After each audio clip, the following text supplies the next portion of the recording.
Let me say a huge morning as well to Patrice Amegashi, who's joining us in studio. Good morning. Good morning. Good morning. Yes. Yeah, I'm really excited today. Overly excited. And I'm pretty sure you can predict the reason. Oh no, I don't like to take guesses. You don't like to take guesses? Not on this one. Oh really? But last Friday you were spot on with a guess, and I think it worked well for you. Last Friday. There were three personalities who were posted on the front page of a newspaper. They were nominated for the position of Supreme Court justices, and you predicted that. Yeah, that one. Yes. Yeah. Oh, that was. You predicted pretty easy. games. You predicted games. That was outcomes of games and that all was pretty easy. Yeah, that was. You predicted outcome of games in the World Cup. Yes, you predicted those ones. If we're being honest, yes. I don't predict games. Oh, you guess? No. If there's something I am very particular about, yes, and I know where this is going, but if there's something, you've been able to guess or predict it. I am very particular about, and you can ask Phil. I mean, he's very excited this morning, and rightly so. But if there's one thing you know me for, is that I never say, "Oh, this team is going to win," or any of that. I never say that. Actually, I am good at saying such things. Yesterday there was a lot of robbery, but then at the end of the day, everything went well in our favor. I mean, it was a difficult watch. Congratulations to Spain. Congratulations to the ambassador. Perspective. Yeah. It was a difficult watch from an Argentine perspective, right? But I mean, all in all, I mean, congratulations. Yeah, congratulations to Spain. They are deserved winners. Absolutely, absolutely. And there's no doubt about how well they deserve to have won the tournament. And so look. I mean, if you're able to judge by table, I think the World Cup has gone the way it went. Look, Spain proved that they were a solid team, absolutely, a technically minded team. They reduced. Oh Lord! They reduced all of the. They considered 1 goal in 8 games. Yeah. I mean that. Spain did the best attack versus the best defense, and the best defense. They needed the win. The win was good for them. Actually won, and so defense wins you titles. Yeah. And so they've been fantastic. I mean, if you bar Cape Verde, where they failed to score. Yeah. I mean, every other game, and even the Cape Verde game, they controlled from start to finish. Yeah. You know. And so they reduced the French team to nothing. Yeah. They did the same for Belgium. I mean, they've been good. Spain they played so well. They've been good throughout the tournament, and so that was a real team to watch, because the Argentina guys are stalwarts when it comes to winning balls. 50-50 balls, they are there. The Argentine team has got a certain mindset that I think if Ghanaians should borrow, is going to help the team. These guys believe they can achieve anything and everything, and do anything and everything and win. And that is the kind of a mindset that I think I adopted from yesterday's game. Not from Spain, but rather from Argentina, the losers. Because they were hurling everything at the Spaniards, as if to say that much as you have scored a goal, we still have the ability to come back, because they've done it on a couple of occasions and it has worked for them. I don't know how they are able to garner that kind of confidence and get into the game. But congratulations to Argentina. Yesterday they gave Spain a very good run for their money, and congratulations to Spain for winning the World Cup, deservedly so. And congratulations to Kylian Mbappe for winning the Golden Boot. Exactly. Well. Yeah, I think he did good, and for setting a record as to scoring the most goals in the World Cup. And for the referee, I would give him thumbs down. I don't think he did good with certain decisions that he made, leading up to the one goal, the red card that was scored, and the one goal that was netted. I think he could have done much better. He made it too clear. From my perspective, I don't know what happens to the VAR. I believe so strongly that sometimes the VAR is tampered with. I don't know why, but I believe strongly it is tampered with. I mean, there've been very funny decisions. Throughout the yesterday, for example, the goal that Spain scored. Initially, it didn't look to me as an offside, but they only showed it once, and then went in the eventual winner. No, not the eventual. The one that was goal, disallowed. Yeah. The goal that was disallowed. Yeah. I think what the referee did was he was deceived by Otamendi for a foul. It wasn't offside. It was a foul on Otamendi. Wow. Right. So there was a little stepping on his foot. By Merino, and he jumped and made so much noise. So the referee had wanted to call a foul there, but he waited to see how the ball would progress. And when he saw that Spain had eventually scored, he called the foul. Oh wow! Right? Oh, so it was a foul. Yes, it was, and not the offside. No, it wasn't. It wasn't. But then a few minutes after, the digital analysts and their infographics experts and their graphic designers and technical tweakers decided to make it seem an offside. No, it was. They showed it. It wasn't an offside. It wasn't an offside. It wasn't an offside conversation. It was more of the foul. Resulting in anyways in the game. Anyways, my heart's desire came to pass. Oh, you had wanted Spain to win. Oh yeah, I wanted Spain to win. I didn't want Argentina to do the back-to-back like Brazil has. Brazil is so much. So only two teams have Italy and Brazil. Yeah. So and that was a very long time ago. Anyways. Anyway, good. So let's get straight into the newspapers this morning. Yes, I'll start with the ones that I have. Right. Daily Graphic, big banner story. MMDA spent 22.4 million cedis to collect 10.26 million cedis. Auditor General's report highlights new disturbing trend. But how are you spending more money to collect less? This is not the first time this is happening, my brother. And like I said, we don't crack the whip. Petrosol CEO touts downstream gains. Let's preserve democratic values. Justice D.F. Anand defended minority leader. Police vow action against officers over alleged assault on graphic employee. On the back page, Messi's last dance ends in Spanish triumph. That is by Morris Kwanzaa, reporting from New York. The Ghanaian Times is next. Presidential term limit saga. No third term agenda. President Mahama assures. Mining trial. High Court to determine Wuntumi's fate today. Future of community banking depends on strong governance. As a BOG governor, Justice Daniel Francis Kwepi Annan at 20, the standard he set for Parliament and the Republic. Illegal miners ordered to vacate global oil concessions. The back page, no 24-hour economy without stable electricity. VRA Chief Executive. EU to boost Ghana's defense with new support. Also on the back page. The Daily Guide is the final newspaper I have. Don't sign Tribunal's Bill. Bawumia to Mahama. Story on page 3. Gold board bags 54 tons in 6 months. NPP must regain business trust. Oforiatta US ruling pops up and global oil promises jobs development for host communities. Disregard misinformation against Adamo's resources. And Idubuahe trial. AG admits absence of key evidence. Those are the ones I have. Okay, there's a lot more that you will deal with as and when. Let me continue with the Today newspaper.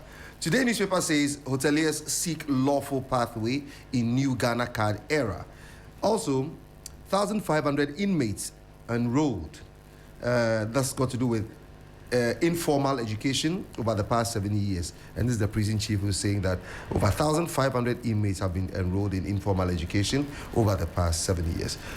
Tribunal's bill not cast in stone, says Ayariga, and that story is on page 2 of the Today newspaper. And the banner headline says, Mahama snubs 2028 calls focused on final term. That is the Today newspaper. Also, the Business and Financial Times has on its front page, Middle East crisis tests forex resilience as oil import bills soar. Also, Pan-African AI Summit 2026 is one that has got the lead speaker, Lassina Kone. And savings and loans, Bayport reports strong H1 2026 performance. MIF that is MIIF, Minerals Investment and Minerals Income and Investment Fund, posts 1.1 billion Ghana cedis audited profits in 2025. And on the banner headline says, is Cocoa Board rebuilding investor trust ahead of $1 billion bond? That is a question being asked. And one final one on the page, Session Community Bank records growth in all indicators. Also, Flax Power and Automation brings real-time energy management technology. And Sims Collective Investment Schemes deliver strong 2025 performance. That is the Business and Financial Times. I see you have a few more. Yes, I have a few more. So let me just go through them. Then after that, I'll take us online as well to catch a sense of. So let us go straight to the News Center. The News Center says government snaps TUC and pass Tribunal's Bill. Nana B seeks first vice chair with 26 years service to NPP. Ahiangba declares bid for NPP first vice chair. Also, gold boards purchases reach 54 tons mid-year 2026. And banner headline says, rot at NPA in 2025. 78.6 million Ghana cedis. Says Auditor General uncovers massive fuel diversions, unmarked fuel, and regulatory failures. So that is it. The expose this morning says, I stand for the foot soldiers, Neil Antivandapoy. And then Oforiate's extradition to Ghana imminent despite permanent residency. This according to ICE. Disregard false information against Adamus in its operational area, Salma, and then restore Adamus license. They've created employment for many people. This is the chief to Amabua. Daily Searchlight says, Bawumia to Mahama, don't sign public tribunals bill yet. Also, Henry Nana Boakye declares bid for NPP National Affairs Chair. Concerned citizens of Ghana calls on the government to address attacks on Ghanaian companies. And ECOWAS backs Ghana's push against xenophobic attacks in South Africa. That is the Searchlight. The New Crusading Guide today. Attorney General suffers major setback in Edu Buahin trial. Also, you can't fight NPP and win. Come back home. Coca edges, is it base? Okay, base party. All right, okay. Double jeopardy at First Bank Ghana. And Henry Nana Boakye declares bid for NPP National First Vice. And then NPP must regain trust of businesses through new prosperity agenda. This is coming from Paul Afoko. And then the banner headline, Hanan moves to strike out charges. Hearing fixed for today. Today is going to be a very good day. And let's see how things go. Whether it's positive for one person or the other, well, Ghana must lead, Ghana must win. Absolutely. Yeah. The publisher says, don't sign, Bawumia tells Mahama. Tribunal Bill resurrects PNDC era ghosts. Military jobs scam. 73 victims lose 1.6 million Ghana cedis. Afoko outlines economic restoration strategy. Nana B contests NPP first vice chair. And let's see. Oh, the custodian. Did you do the custodian? No, I didn't. Okay, the custodian says NPP must regain champion of businesses. Business status, that is Paul Afoko saying. Richard Ahiangba joins NPP first vice chair race. African citizens expect results, not empty speeches. This is attributed to Amudompre, who tells PAP. And then pause on Tribunal Bill and listen to Ghanaians. Bawumia to the President, John Mahama. The statesman this morning, don't sign Tribunal's Bill. Very much upon calls for honest dialogue in NPP if we just a dispute. Afoko, NPP must regain trust of business community. Coca pledges to reclaim lost Asante seats for NPP. Now there's some confusion. There are two caucus in the NPP. There's COKA and then there's KOKA. KOK is a Siedu. It was a pundit on a lot of the entertainment shows. Oh, okay. And Coca. And this Coca is also. Anyways, the Ghanaian Chronicle this morning, Bawumia to JM put the Tribunal Bill on ice. Gold Board exports 16.11 billion US dollar in gold over 7 months. NPP must rebuild trust of business community, Paul Afoko says. Attorney General admits lacking key evidence in 49.1 million Ghana cedi Eduba in trial. The publisher, Bawumia's plea to Mahama, don't sign Tribunal's bill. Gold Board ice record output buys 54 tons in 6 months. Hanan also moves to strike out charges. Hearing fixed for today. Attorney General admits key evidence missing. Woo. Koka declares bid to succeed Wontumi and Ahiangba. ICE NPP Vice Chair slot. Ghanaian Times this morning. No third-term agenda attributed to the president. And then High Court to determine Wontumi's fate today. Future of community banking depends on strong governance. Metrolink says, don't sign Tribunal's bill. Bawumia urges President Mahama. Talk less, deliver more, and not dump prayer to Pan-African Parliament. Nanabi declares bid for NPP first vice chairman. And ex-Equiapim North MCE, ICE NPP Eastern Regional Secretary post. The Informer this morning says, come back home to face justice, Ofuriata told. Also on the front page, TUC, NPP oppose Tribunal Bill. Third-term debate, Mahama disowns power-drunk elements and says Constitution presents no ambiguity.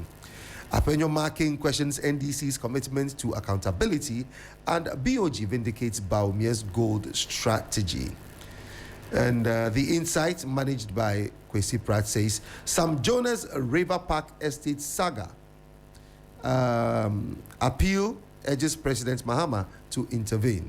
Now, disregard false information against Adamos in its operational area. This is Salma Youth calling. NPP's Ifija Secretary crisis. Lawyer Brema Sapon calls for honest dialogue. Africa Today, woman remanded in custody over abduction of an 8-year-old baby at Mando Market. Okay. North Town chiefs and locals rally behind.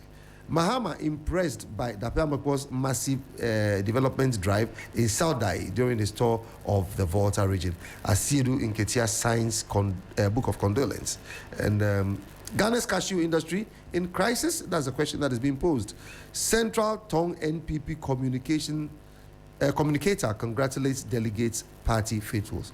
And that's about it for the newspapers this morning. Let's get you into the online portals as well. Do not assent to Tribunal's bill. Hold national dialogue. Bawumia tells President Mahama. That's on 3news.com. Right. Spain defeats Argentina to win 2026 FIFA World Cup. Ablakwa commends ECOWAS for fully supporting Ghana's petition to AU against xenophobia. Central Region 2 reminded of a machete attack on Pragia rider in Diaso. Ex-NAFCO boss Hanan Abdul Wahab petitions AG over alleged harassment and torture. MyJoyOnline.com at forcing to unveil government's new economic strategy in mid-year budget review. Spain battle past 10-man Argentina 1-0 in extra time to win World Cup. Mufta Nabila's report. Ghana needs stronger courts, not a parallel justice structure. Bawumia on Tribunal's bill. Minority demands foreign ministers briefing on Ghana-South Africa relations after Isaac's killing. Supreme Court, chieftaincy exists for same enduring purpose. Chief Justice and T-bills, government exceeds target by 73%, interest rates decline. City Newsroom, Bawumia, parliamentary majority is no license to pass every bill. That's according to the NPP Flagbearer, Dr. Bawumia. GT Bank tops SME lending rates at 33.58. Treasury bill auction oversubscribed by 72.5%. Minority wants Ablakwa to brief Parliament on Ghanaian killed in South Africa. Ghana to host first AU Extraordinary Health Summit, and public tribunals not answer to congested courts. Bawumia. Ghana Web, 2026 FIFA World Cup. What Ghanaian prophet said versus what God delivered. You find that there. Go on and read for yourself. NDC branch organizer arrested over claims Bawumia slept. The rest of the story is not there. Wontumi Akwanta Mining seek judgment deferment in criminal case. Watch as Ghanaian migrants threaten. The ending would have been very interesting. as Atachia travels outside Ghana. Great. Watch as Ghanaian migrants trek through Colombian mountains and US-based Ghanaian man from Amprobi found stranded in America. A host of other stories you find if you go to Ghana. But we're going to start off from the tribunals, right? Because a number of the papers, or where do you want to start from? Oh, no, that is fine, but I think we're just exhausted. About this. I'll do you the can president go on third term agenda because that's been... No, I'll come to... You can do the tribunal. I'm only saying I'll come to the tribunals as well. But the president has been speaking. The stories by Julius Yaupetichi and Samuel Amewode in Ho. This is the president from his travels. And President John Mahama has reiterated his resolve to respect the presidential term limit provided for under the 4th Republican Constitution of Ghana. The president said he was aware 2 citizens have gone to the Supreme Court seeking interpretation of Article 66(1) and 2, which stipulates that a person elected as president shall hold office for a term of 4 years beginning from the date on which he is sworn in, and shall not be elected to hold office for more than 2 terms. Now, during a citizen engagement at Ho on Friday, on his 2-day resetting Ghana tour of the Volta region, President Mahama said his understanding of the provision was unambiguous. The people of Ghana gave me a mandate for 1 additional term, and I remain fully committed to fulfilling the promises I made to them. Although some people have sought an interpretation from the Supreme Court regarding the constitutional provision on presidential tenure, my understanding is that the Constitution is clear, the president stressed. What I know is that the people of Ghana entrusted me with 1 additional term, and I will continue to work diligently to honor the trust. I don't think there was a debate, or there's been a debate as to this presidential term thing, but for some strange reason we continue to have conversations about it every now and then. What have you made of it? And the president for the 3rd time debunking any suggestion that look, I'm going to be gunning for a 3rd term. Well, for me it's not a matter of a 3rd term or a 4th term. It's not even a matter of 4 years or 5 years or 10 years. I think all those people who are clamoring for 5 years, 10 years, one-time service of the president is something that is mundane to me. For me, my key interest has to do with a national development plan that we do not have as a state. Oh, we've had a number. If you say we do not have, I'm not sure that would be a fair reflection. We don't have of a national documents that exist. We don't have a national development. We don't have a national perhaps development plan. Implementation is where you can decide to have a conversation. But the document exists. that is you don't. So if you say we don't have, when I say we don't have, for purposes of persons who are listening, yeah. I mean, there have been different plans. It's all about adoption and implementation. So thank you. There have been what? Different plans. Different means you are not fixed on one. So you don't have it. It's like people saying that Africa is the richest continent. Africa is not the richest continent. You are only rich when you are able to utilize the things that you have. So don't say you are rich. You can't tell me as you're sitting right now that you're the best footballer. I've not seen you display it. So let us not say we have a national development plan. A national development plan is a plan that is integrated into the national psyche, one of the people, and then constitutionally mandated for us to work with. So if we say we have a national development plan, is it sitting on paper? Is it sitting in somebody's garage? Is it sitting in somebody's office and it's not been implemented? We do not have it. Those are the key things.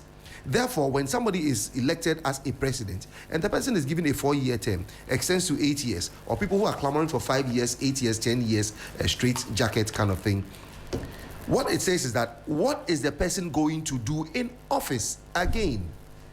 When you wake up in the morning, you have a direction. You know where you're going. You know you're heading to 3FM to come and host the morning show. That is your plan from Monday to Friday.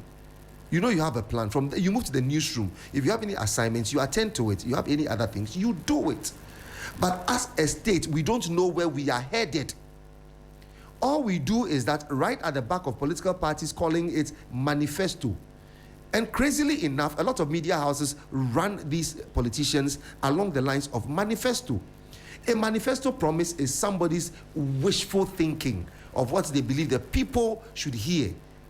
Whether or not they're going to deliver that, it's up to nobody's rules or barometer measure to say that at the end of the year, you promised this. At the end of 6 months, you promised that. At the end of 8 years, you promised this. At the end of... No.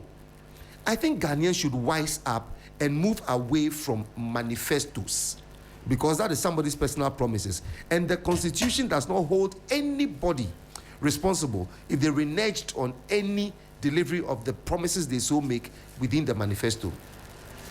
What a country needs is a development plan that speaks to where you are headed, short term, medium term, long term, and unforeseen periods in between.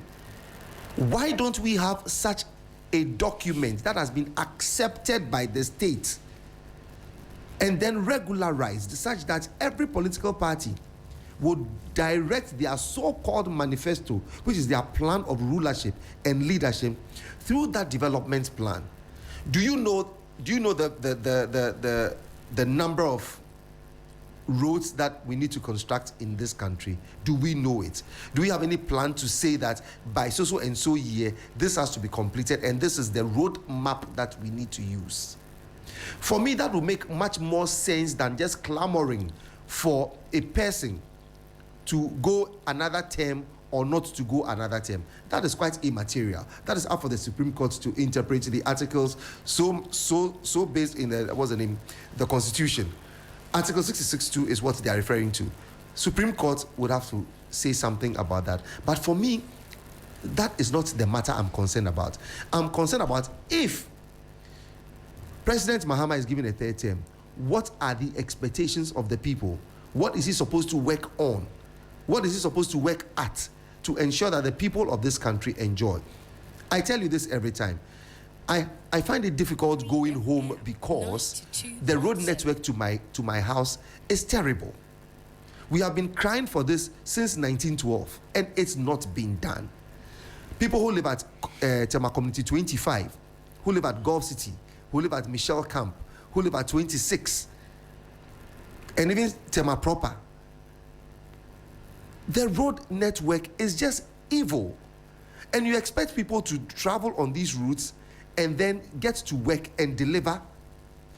And you are saying that your own interest is whether somebody should have a third term or not. Well, I'll come back to the point that, look, a nation that hasn't got a national development plan is working amiss. Kwame Nkrumah, that is way back in the 50s, had this idea. And we, who are calling ourselves the millennials, and some call themselves the Gen Zs, what are we doing to ourselves? We are such a disgrace. Without a plan, you can't move. Go to any of the institutions, corporate institution, private institutions, go to the banks and find out if they don't have KPIs. When you're being employed, you have KPIs. The bank knows where they're supposed to be by a certain time. Who's supposed to do A, B, C, D, E? There is Vision 2057. Oh, Lord God, what happened to Vision 2020? You remember? Right. There was a Vision 2020. Yeah, I know. Yes. There's Vision 2057. Yes. So if you mention that there's no national development we don't plan, have a national... Has it been adopted? You can argue about adoption. That is... So what I'm saying is that... It was put together May 2024. It's supposed to guide development until 2057 when the country turns 100. Oh, please. Right? That is just a joke. And I say it clearly. That is me speaking, not you speaking. I hold no... Look, it is a big joke for anybody to tell me that they have drafted a certain document that says Vision 2057. Who is mandated to go by that vision? Don't just do one thing on the left side and make it parallel. So the argument can be that we have the plan, but we have a challenge in terms of implementation, and it is not binding. We can have a conversation about that. Do you have the food? If you say the ingredients are tomatoes, onions, pepper, this spice, that spice, ginger, and so on and so forth, do you have the food? You don't have the food. You are only conjecturing. You're only envisioning in your mind what it is that you can use to prepare a certain stew or a certain soup. I am saying that whoever the chef is the chef mandated to use all those ingredients that you have so spoken about, just so the food is going to turn out good. Because science indicates that without a plan, you end up in a ditch. So if we are saying that we have a plan that says National Development Plan, a group of people are sitting there, smart, erudite people, they are sitting there somewhere. But my issue is that they are working parallel to the, what's the name, political strategy that political parties have to rule this country. So National Development Plan is on the left, political parties are on the right. The Constitution is in the middle. That is not mandating anybody.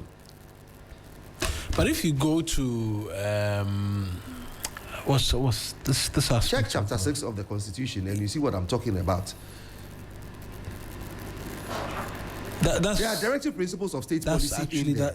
And within that, it tells everybody must benefit from health, from finance, from work, from this. All those things are there to how to ensure that people are employed gainfully. You see, the challenge is that it is there captured in the Constitution directly. Yes. The persons who are supposed to implement it are the ones in authority. They are the ones who can take you on for not doing so, and they are not taking themselves on. And they are paying no mind to the what we so call the National Development Commission. Anyways, quickly, let me remind you that you can share your thoughts with us as well this morning. 053-220-0927, 053-220-0927. A number of you say I should take the number slowly. Yes, please. 053 220 0927. That's the number. 053 220 0927. Let us know what you think this entire debate. I mean, the third term has been debunked, but at the heart of it, in terms of what it is that we understand, that is what the president is saying. There will be no third term from him. Yeah, that is no. At least he's not interested. No, what he says is that he's focusing on the mandate. The Constitution is very clear. So he's focused on He's focusing on the mandate that has been given, the one-term mandate. But if Jack Ma was speaking to a matter like that to a professor over the weekend. Yes, exactly. I mean, and their claim is that they are still pushing. Those are opinions, right? Yes, if the man in question is not interested, I don't know what your push would result in fairness. Well, did he say he's not interested in running for a third term? He says he was given his final mandate, and he's focusing on that. Yes, he's going to honor it. And to him, the Constitution is clear. There is no ambiguity as to what the constitutional provision whether it's consecutive or yes, he says it's clear, and it's just 2 terms. Yes, he's on his last term, and that's it. That's what the president said. So fine. So I'm happy with that. Whoever is pushing, respectfully, you are pushing something that cannot be moved. No, you may not conclude on that because it's up to the Supreme Court's interpretation of what it means. That should it be consecutive or it should just be 2 terms. There are those who say that, I mean, the Supreme Court should not even entertain this because it's as clear as day, right? So there is no need for a conversation. Unless you make an amendment. But the point is that, for me, that is besides the point. So sometimes politicians, like I said, those in political office, they throw us away on the key matters that we need to discuss. You're spending much time, spending money, public funds, so to speak, or some private funds, going to the courts to seek a third term for a president who says, I am not interested in it. Mine is focus on what is going to lead your people out of the doldrums. That is the key thing. Focus on what is going to lead your people out of the doldrums. And I keep saying that road network in any country means development for that country. A country that is not focusing on its road network development would never develop.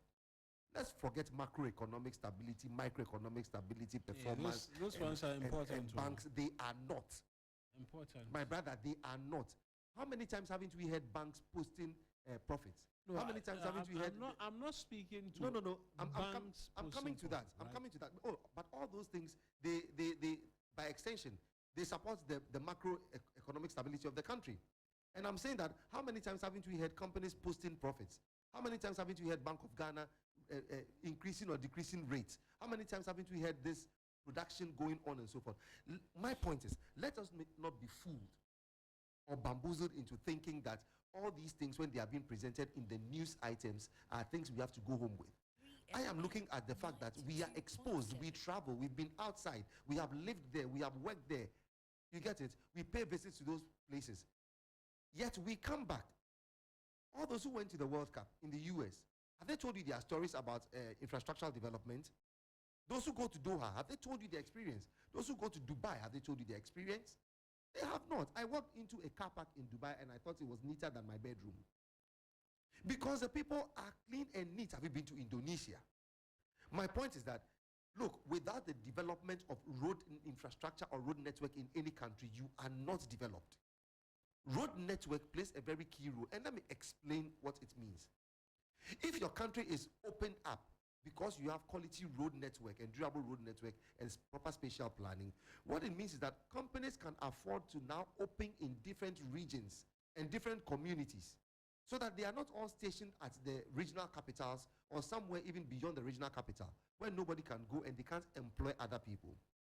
People have acquired parcels of land, huge ones, at faraway places.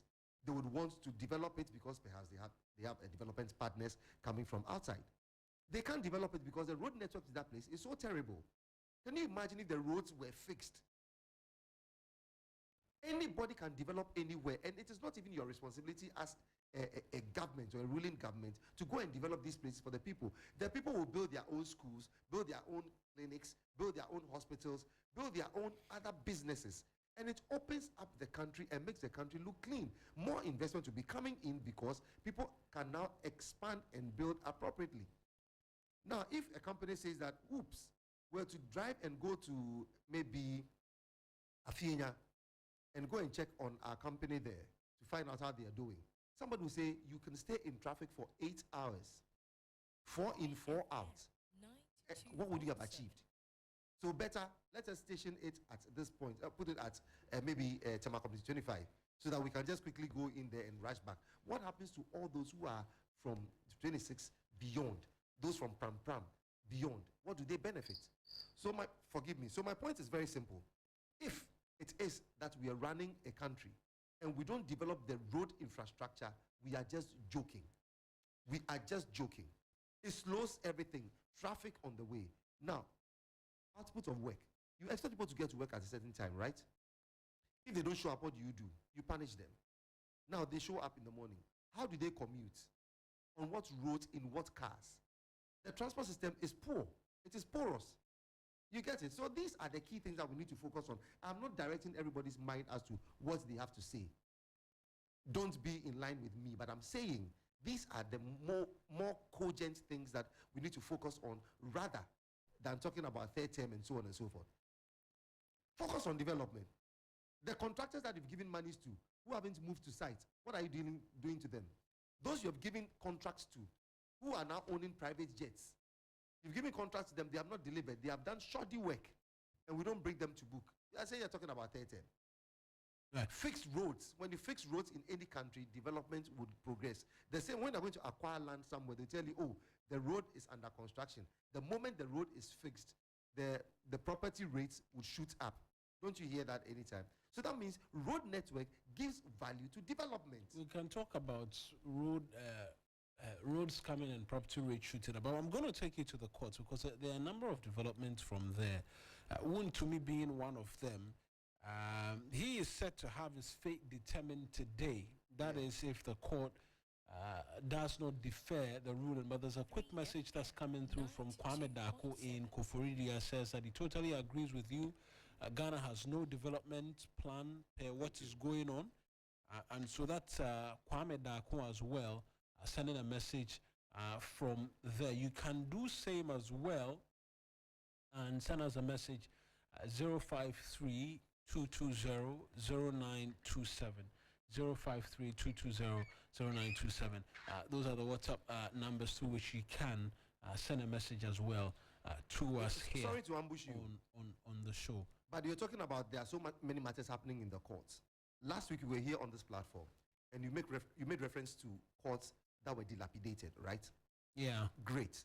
So we're going to focus on matters in dilapidated courts. If we had a proper national development plan, do you think the focus would not be to ensure that judges sit in courts that that are conducive for fair and proper judgment.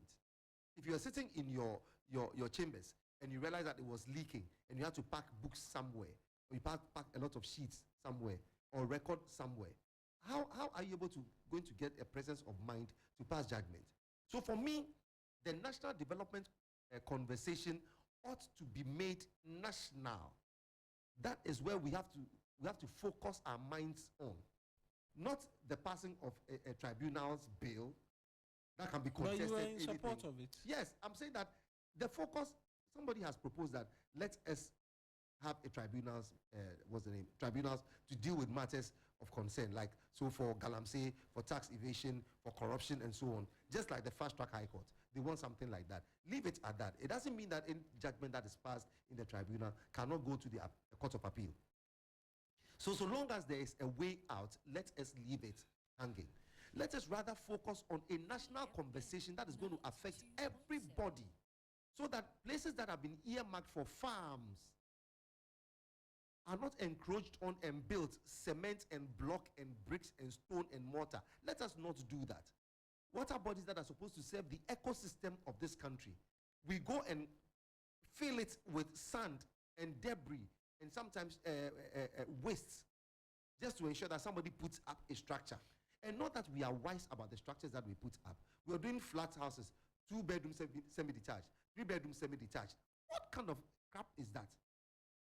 Instead of going high, the same countries that we talk about Netherlands and so on. I always say that what we go through here is an interwoven, hydra-headed kind of problem, right? I love that. One challenge connects to another, right? And it connects to another, and it connects to another, and it connects to another, and so more often than not, you realize that there are problems in every sector that you look at, and you want to pay attention to closely. But nonetheless, we will make progress, right? And so a number of court cases this week. First one, wound to me, because the court is set to deliver judgment today in this criminal trial in the Samre Boy mining case. Oh, okay. He's pleaded not guilty to the charges. The trial has gone the full haul. The judgment was to have been delivered on the third of this month, but because of closing addresses, written addresses, it was postponed to today, the 20th. But even ahead of the judgment, counsel for the accused, Samuel Atachia, filed a motion on July 16 seeking a postponement of the judgment and a referral of the case to the Supreme Court for interpretation of provisions of the Minerals and Mining Act. Mr. Atachia argued that Section 14(1) of the Minerals and Mining Act, under which his client is being prosecuted, is vague, overbroad, and inconsistent with the fair trial guarantees under Article 1911 of the 1992 Constitution. He prayed the court to refer the constitutional question to the Supreme Court, and if the request is declined, to acquit and discharge his client. The Attorney General charged Mr. Bawumia, a shareholder of Akwanta Mining, with Kwame Entry, a director of the company currently at large. During the trial, the prosecution called 4 witnesses. One of them, Henry Okum, a small-scale miner, testified that he had a verbal agreement with Mr. Bawumia to mine on the concession. At the close of the prosecution's case, the court held that a prima facie case had been established against Mr. Bawumia and ordered him to open his defense after dismissing his submission of no case. Well, we understand this morning that lawyers of Mr. Bawumia are asking the courts to defer its judgment today because Atachia is out of the jurisdiction and cannot move his motion to have the case referred to the Supreme Court for constitutional interpretation. It's one of the many which has got a lot of people talking and asking questions as to what really is happening in the trial. But we know as well that there's the Edubwahi case. I'll come to you on that one to me briefly. There's the Edubwahi case where the state is also expecting to close their case this week against him. So let me come to you on the two, and then I can do Dr. Bawumia on public tribunals. Okay, so let me deal with the Wontumi case. That is where I keep saying that we dawdle around a lot of things. And the more we joke, the more heinous it becomes for us as a state to develop and to grow and to show a mark of excellence in people in whom trust has been reposed. Like you said, Article 66(2) of the 1992 Constitution clearly states that no president shall exceed a 2-term office. That is all. It starts it just blank, straight off like that. So you are wondering why people are going to court seeking for interpretation and so on and so forth. That is what I'm saying. What is it about our mining laws in this country which stipulates that you can't mine in the forests? Unless, of course, what happened, the executive secretary to the president or the presidency was now in charge of giving people the opportunity or otherwise to mine in such areas. Now, it has been proven to us, Erastus Asaridonko has proven to us with so many videos that the kind of things Wontumi did in our rainforests was so terrible. People would say that, yes, we need the rule of law because the law brings what? Evidence. Without evidence, you can't judge anybody. But here we are, we have the evidence sitting right in front of us. Even if it's not sitting right in front of us, we have seen, we have experienced, and we have heard from the way that he himself, in Tribunal, otherwise known as Chairman Wontumi, he himself has been boasting about the fact that nobody can stop him from doing certain things. He's boasted around with gold and all that kind of thing. So somebody would say, you may not be able to pass judgment on him for boasting about no one being able to stop him from mining from anywhere that he wants to. That means there is a little hint of irresponsibility in the way he was mining. If it is so, why is Atachia running away, traveling out of the jurisdiction just to delay the judgment on the man? Look, if we don't punish people for wrongdoing, there is no need for us to sit on air. I would rather talk about Lionel Messi, talk about football, talk about wrestling. I love WrestleMania. I love wrestling. Let's talk about those ones and forget about this. The point is, if somebody has flouted the regulation, let the person face the rigors of the law. I don't know why we are scampering around, moving. We don't know whether to pass the judgment today or tomorrow. This person calling the shots for so and no. We are getting tired.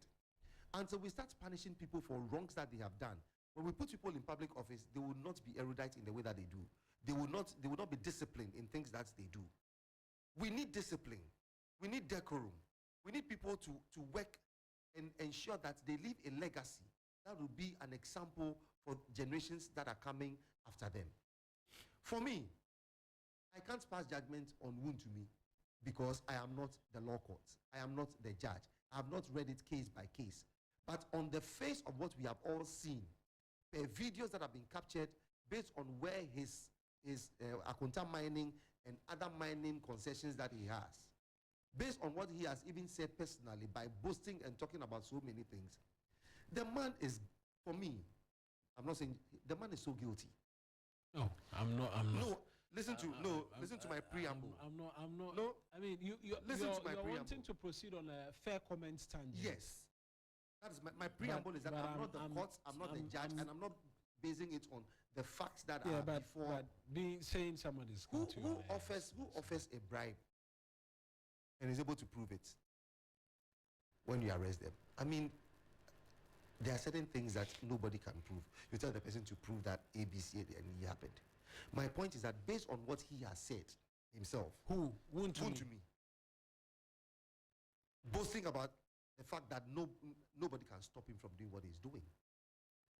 He has shown gold nuggets. But you have to prove. Yes, he has shown. That's what I'm saying, that based on what he has shown and said privately or publicly, not based on what is before the law courts, not based on what is before the judge, not what his lawyers have gone or the prosecution has placed before the. No, I am talking about what he has said and the videos we have seen of where he was mining at, which has been secluded and restricted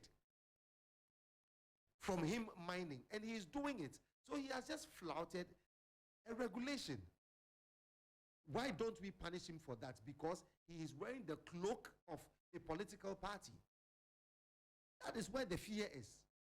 So my advice to every Ghanaian is that walk into a political party, sign up, wear their jersey, go on radio, go on television. You'll be reducing the country to a banana republic. Thank you. That is what we are doing with the Wontumi case. What I'm going to say is that, yes, I mean, everybody has a right. Absolutely. Everybody has a right in terms of having their day processes in court and being allowed as much room as possible to go the full haul. Yes. Challenge as much as they can. 3FM 92.7. We saw this case travel, and at some point when judgment was to be delivered, counsel was changed for Wontumi, which was well within their rights. Absolutely. And it was changed when the final written addresses were supposed to have been delivered before the court. And I mean, I've asked for sound opinion as to whether that is important in arriving at a decision by the judge. And at least from a conversation with a few lawyers, they tell me that you don't need written address for the judge to draw a conclusion on a matter. And so the judge can actually deliver judgment without written addresses, because they would have taken notes during the entire trial. And later present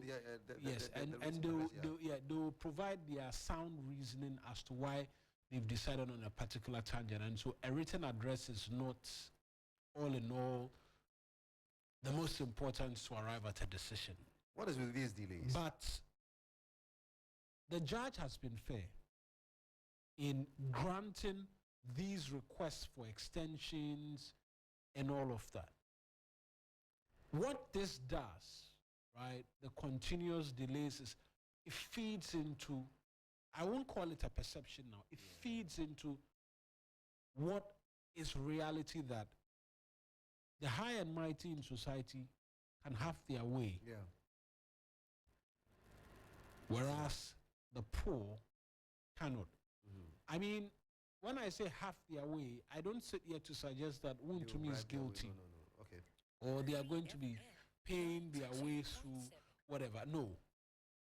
That doesn't come up for a conversation. What I'm saying is, will it have been the same for you and I facing trial over such charges? Would it have been the same? No, certainly it would have not. We would not have gotten the long room, would not have been afforded this much time. Well, maybe you can argue it's because you don't have money. Right? You don't have money to be filing all of the many processes in court and what have you. But in terms of public perception and what have you,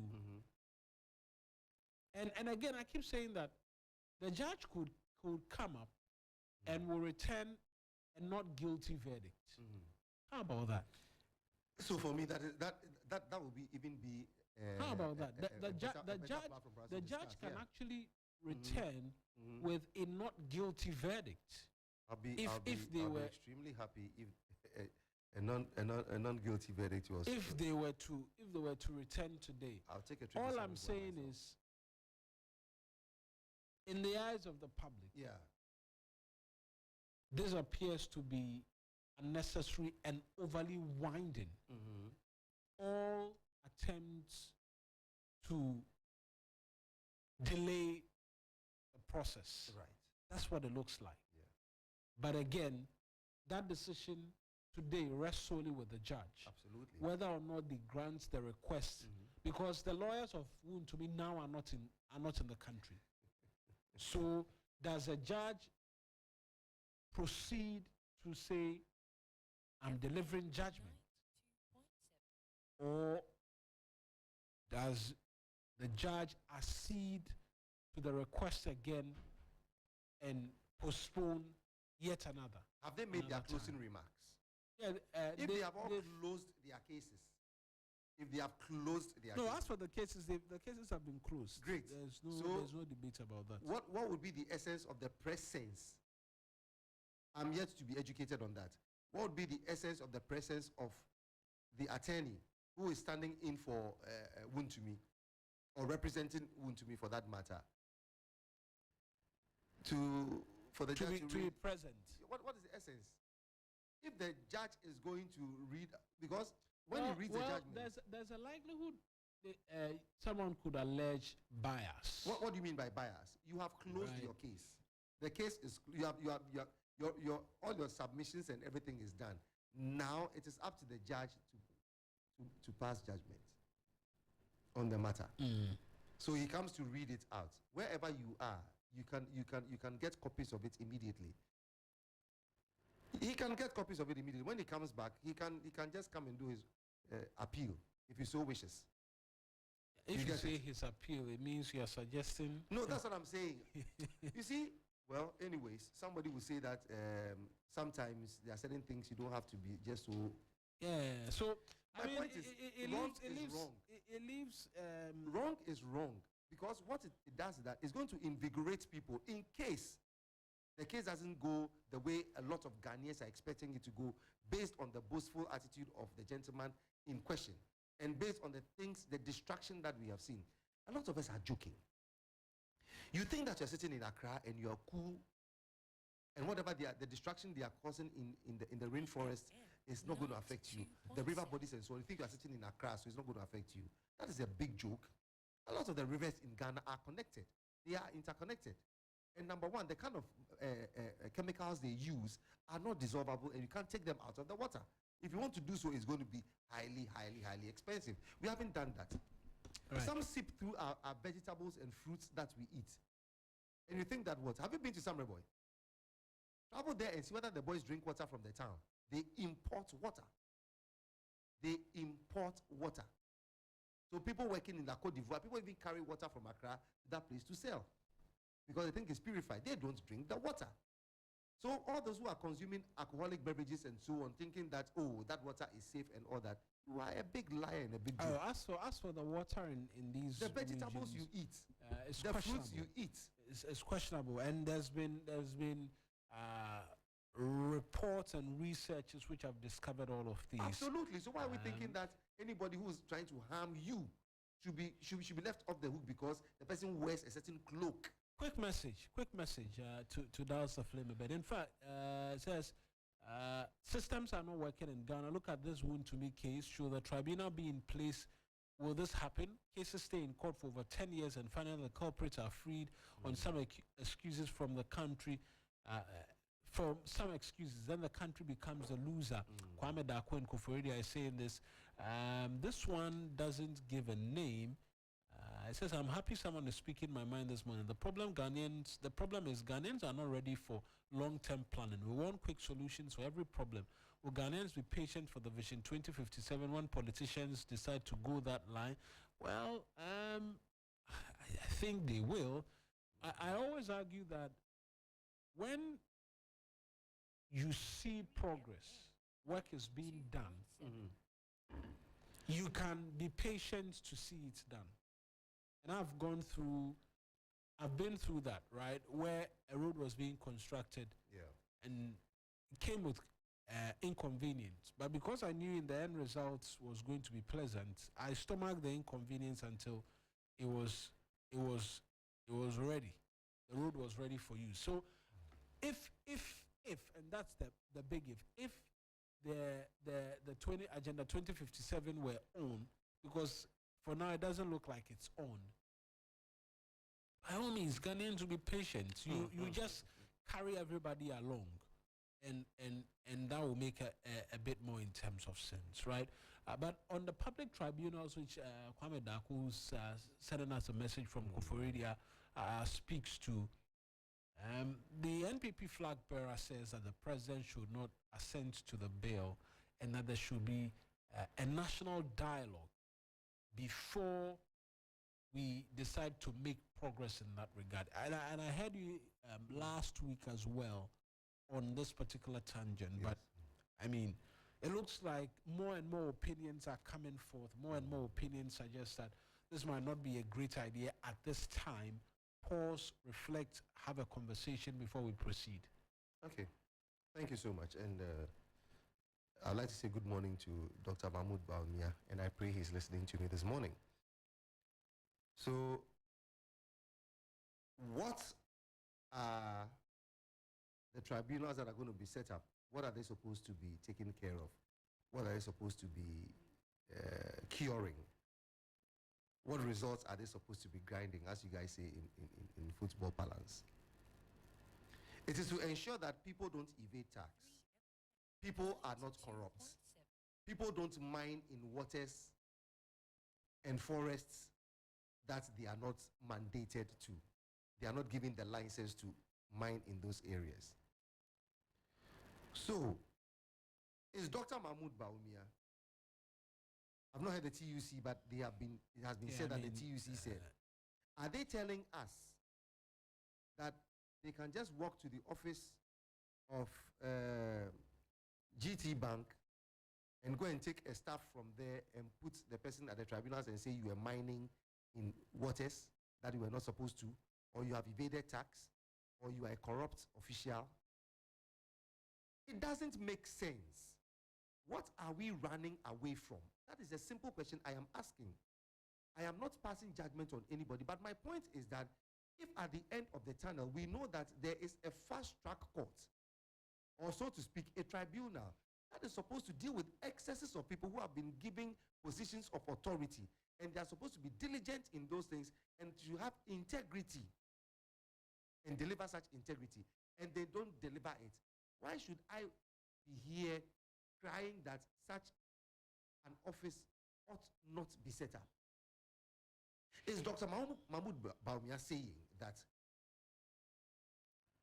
we shouldn't deal with corruption? Is he saying that when people evade tax, we shouldn't deal with them? Is he claiming that the galamsey, the illegal mining that is going on, is something that Ghanaians should be happy about? I think we should stop all these things when we are looking for an opportunity to be seen as we are contributing to national dialogue. This is not contributing to national dialogue. What if we do the converse? What if Bawumia tells his people that, look, if you have been corrupt in the past, show up right now and deliver yourself? Or correct the mistakes that you're doing.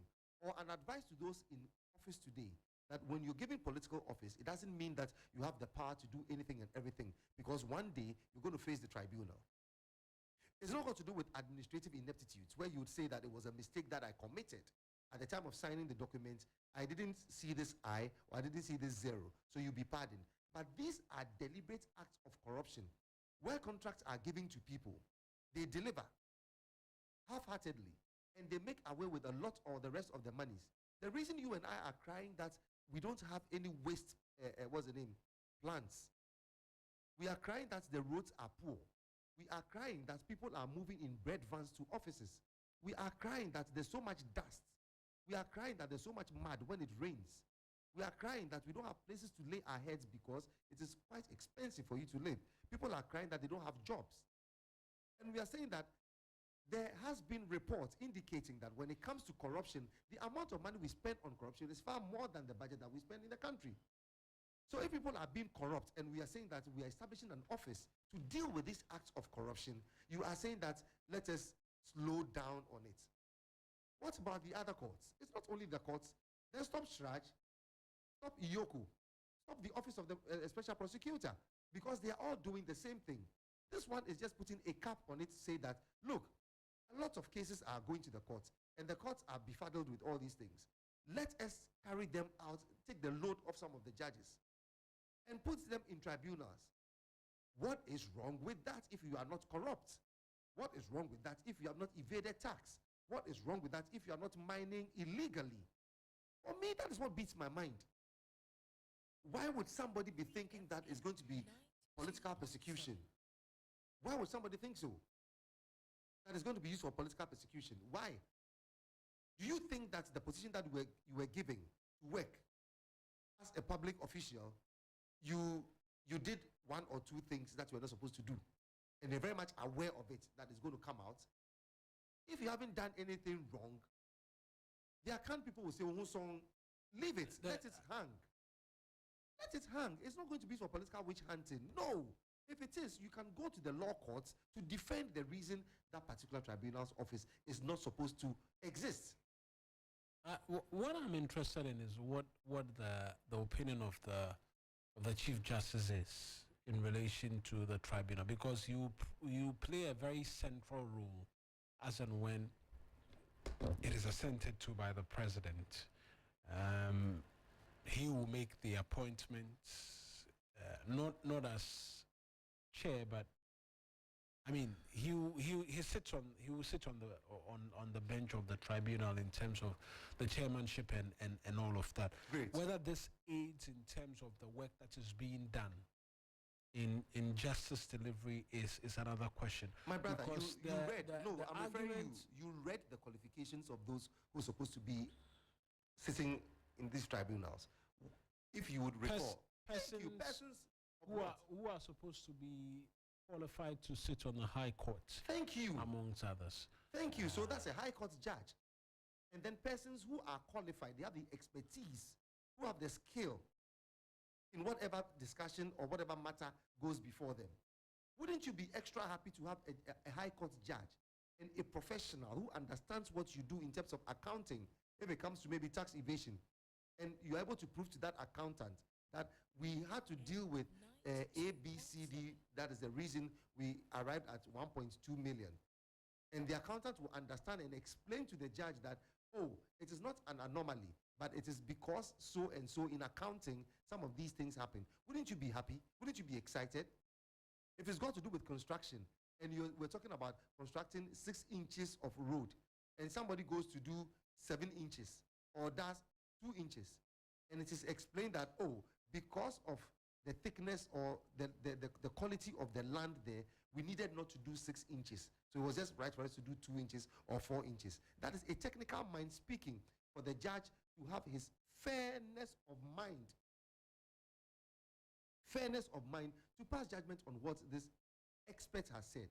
So the tribunal is going to be occupied by experts and people who are qualified to be high court judges, and a high court judge is a superior court judge. So what is our apprehension when it comes to the tribunals being set up? It is not that we are claiming we're going to put Sedun Ketia, Sami Jemfi, and other party folk there for the tribunal to work. No, it's not going to be a partisan thing. It's not going to be. So what is the fear? What is the fear? We have commissions of inquiry, and you see, the tribunal is just mimicking the commissions of inquiry that we have in this country, where we put somebody of high repute and then people with expertise in the field. So the president, in terms of appointments, the president is going to appoint the chairman. Great. The chairperson of both the regional and then the district tribunals, whereas the Chief Justice will appoint the panel members. Great. Right, the panel members on the tribunal. I'm just reading that as well for a bit more in terms of education as well. Right. On the show. And so appointments, the president shall, acting on the advice of the Judicial Council, appoint A, the chairman of a regional tribunal, and B, the chairman of a district. Of a district the president tribunal. Acting on what? On the advice of the Judicial Council. Judicial Council. So are we saying the Judicial Council is bereft of technical mindedness? Is that what we are saying? The Judicial Council. So if we say that we don't agree with these things, then that means we are punching holes into the credibility. Then the Chief Justice shall, acting in consultation with the Regional Coordinating Council for a region, and on the advice of the Judicial Council, appoints the panel members of a regional tribunal. The Chief Justice shall, acting on the advice of the Judicial Council and in consultation with the relevant district assembly, appoint the members of a district tribunal as well. And so, yes, obviously we've spoken to the composition of both the district and then the regional tribunal, which we mentioned from last week as well. Sir. And so, yeah, but that is where we are in terms of the conversations here. There'll be a bit more if you stay with us here on the show. For now, we're going to ready ourselves for sports, and then we'll get a bit more in terms of the conversations as well for you here on the show. But let us know what you think. 053-220-0927. 053-220-0927 is the means by which you can share your thoughts with us here on WhatsApp. On WhatsApp on the show, and then we'll share that with the rest of the world. Let me see if I can immediately get onto Facebook as well and do a bit more in terms of messages. A number of you as well share your thoughts with us there this morning. Someone says the road to your house is really getting to you because you speak about it every day. Yes.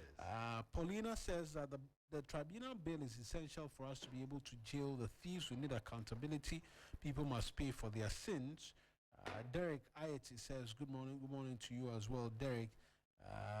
And Paulina returns with a bit in terms of commentary about the wound to meet trial. Please finish the case and let us move on. There are too many to be dealt with, she says. And so, yes, those are the quick messages which have come through.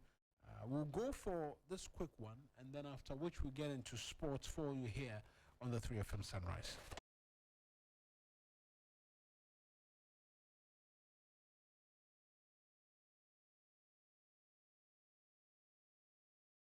The Electoral Commission has reiterated its commitment to organizing free